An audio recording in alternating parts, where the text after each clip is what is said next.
1400 ஆண்டுகளுக்கு முன்னால் மதீனத்து பள்ளியிலே அமர்ந்து எங்கள் உயிருக்குயிரான நபி சொன்ன வார்த்தை. 2 குணத்தை நான் உங்களுக்கு சொல்லி தரேன்.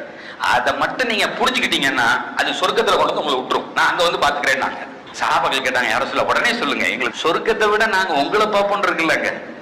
உயிரே வச்சிருந்தாங்க ரசூல்லா, உயிரையே வச்சிருந்தாங்க, உயிரையே வச்சிருந்தாங்க.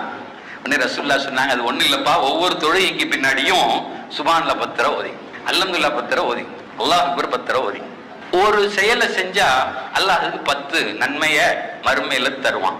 5 வக்திலையும் ஒருத்தர் 30 தடவை ஓதுனா எத்தனை தடவை சார்? 150 தடவை.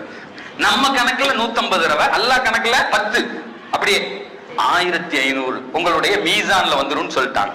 அடுத்து யார சொல்லலாம்? ரெண்டாவது கேட்டாங்க, நீங்க படுக்க போற நேரத்துல சுப்ஹானல்லாஹ் 33 தடவை, அல்ஹம்துலில்லாஹ் 33 தடவை, அல்லாஹ் அக்பர் 34 தடவை ஓதிக்குங்க. எத்தனாச்சு? 100. அல்லாஹ் கணக்குல 1000.